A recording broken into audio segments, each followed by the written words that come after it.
You walk out on a regular afternoon in China, and then you see this. A parade of parents showing their missing children.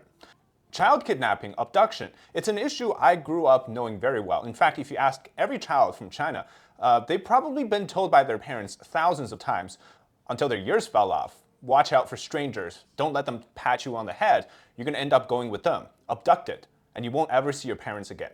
Now, these type of scare for kids, it works because in China, it's very real. Now, supposedly, the issue, children abduction, has gone better over the years. So in 2026, in some ways, you could say that, yeah, it did improve, but in other ways, it did not. Here are some videos from last year and recently. A man got caught with a bottle of unknown liquid circling 3 girls, and he was filmed on camera. He pretends like he doesn't know what's going on, but in reality, we know that he was trying to kidnap them.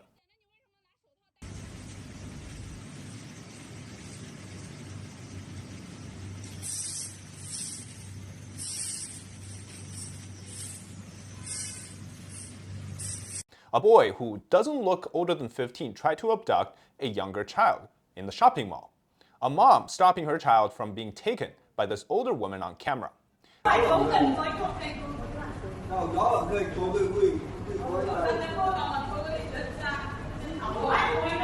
A woman here crying on her phone as her child just went missing. And this one here, on the evening of January 13th, 2026, an incident of child abduction occurred on the street in Shaoyang City, Hunan Province, where the human trafficker was caught on the spot, and he kept begging on his knees, saying that he would never do this again. He won't abduct children again. A kidnapper here is caught by the father of a child. Here you have Fafo, 4 kidnappers ganged up by the locals after they tried to abduct children. 这4个人光天化日抢小孩，太恐怖了！各位家长，看好自己的孩子啊！宾阳礼堂。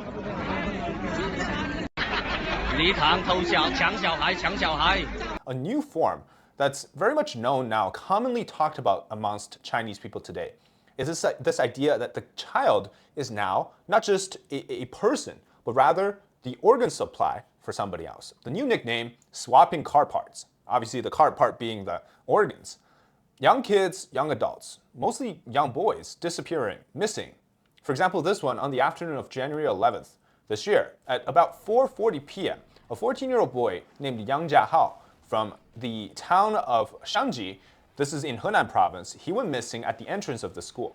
And on the morning of January 7th, again 2026, around 6 a.m., a 15-year-old boy, last name Luo, and he also from the same province, went missing on the way to school. On the morning of January 12th, around 6 a.m., a 13-year-old boy, last name Wang, from the same province, went missing on the way to school. And Danchen County 14-year-old girl, last name Xu, went missing around 6:30 a.m. on January 12th on her way to school. And this one, a boy missing from Henan, was missing since December 9th last year. His body was recently found in the water. Now, many of these cases are no longer about the child going missing simply because they were abducted and sold elsewhere in the country. They are missing because they've been found to be compatible as an organ donor for somebody else in China. Many of these cases are happening in the province of Henan. Unfortunately, this province is notoriously known for all the bad crimes, from the smallest things like pickpockets to the largest stuff like kidnapping. It's just terribly, the reputation is terrible, and for good reasons, because a lot of these happen in that province. So a focus today on this main case is what's going on right now, a case of a boy in a place called Shincai County. The boy was offed for likely his organ or his blood, and or at least he was about to be taken for his organ. And there was a massive protest from parents and local residents who basically surrounded the school and wanted an answer as to how the boy died and why he was being taken to the hospital. And obviously this online discussion around the mysterious ending is still continuing, but there's a lot of censorship around it. So let's talk about this. All right, so this video here shows the number of cars you see piled up in front of the school, blocking the traffic, and then eventually cops also showed up. So it's a big deal, right? But you won't find much about this case on Chinese social media because they've censored most of the content. What happened was on January 8th, a 13-year-old male student at Tsinghua Garden School in Henan province, he died inexplicably. Before the family could even find out or arrive, an ambulance had already tried to take the boy's body to a hospital. Now, people stopped them. And the schools still haven't released an official cause of death or reason for the cause of death, and claims that the security camera surveillance system cannot be viewed. Now, the information that's been published by sort of an official body comes from the education ministry of this particular area, and they ruled it not as a criminal case. Now, my question, and many people's question, is since when is the education ministry the police? Since when can they publish the status of a report? So that's already suspicious. Now, the family came to claim the body eventually, but they were initially blocked from seeing the child. From the leaked videos and the photos, we see that the boy has a hole on his chest on the left side, which is where the heart is. Now, although it doesn't necessarily mean anything by itself, some comments have alleged that this is a form of a rapid heart preservation technique, which is doctors use this to pump in the preservation fluid for the organ so that it obviously lasts longer, can be used for heart removal for the transplant. And this method supposedly maximizes the preservation of the freshness of the organ. Now, I don't know anything about this particular method. I'd love if somebody with a medical background could shed some light on this, whether this is true or not. But you also see on the boy's, around his mouth, the corner of his mouth, there's a red streak of liquid, likely blood, or could be something else. And allegedly, he was just fine a day before this when he passed away. And the photo here shows that the boy had done a physical exam just a day prior to his death. And you see here he's been smiling. Now, the latest official report claims that he died from a what's called a cardiomyopathy, which is the chronic diseases of the muscles of the heart.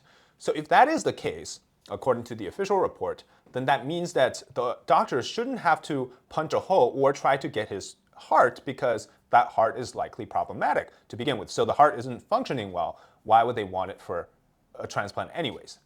What they've done so far is they've censored everything across the board. They've even blocked off the roads going into the town. And like I said, you won't find much of the details on Chinese internet, and it's been a few days since then. So what's happening now is that there's been a lot of speculations as to what's the real details.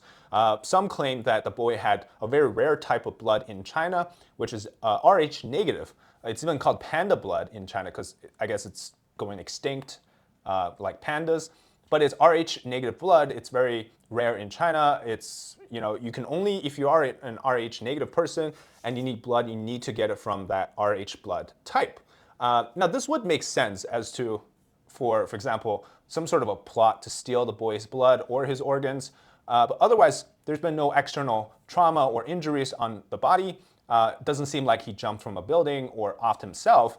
And for more details, there's a version where he was fighting with someone and that ended badly. Again, there's no way to prove this because the school doesn't want to release the surveillance camera footage. And for more information from what I can gather so far, it seems after the child died at the school, his cousin was the first one to call the family, his father, which is the little boy's uncle.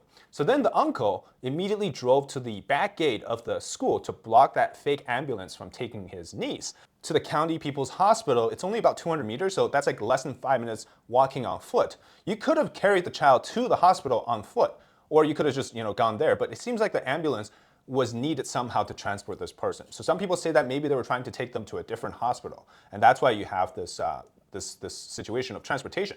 And then some people say that the school itself was established by a group of wealthy individuals. Multiple schools who are owned or I guess established by the same group have experienced incidents of students suddenly dying, and then all of them were boys.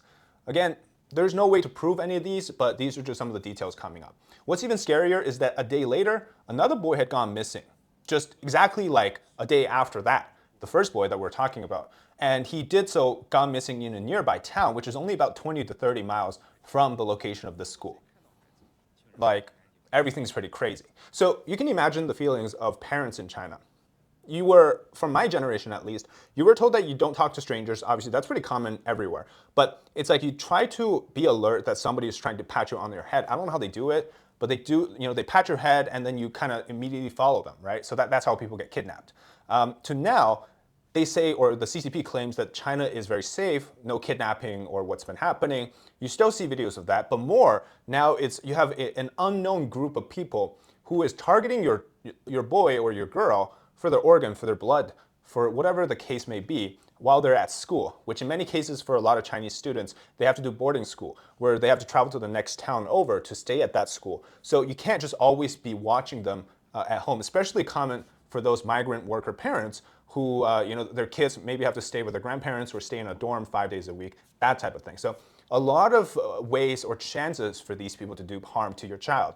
And that's why people in China talk about this idea of swapping car parts. Because to you, or I guess to the authorities or whoever wants that part, you're simply a mechanic shop or you're like a salvage junkyard, that type of feeling, which is very scary.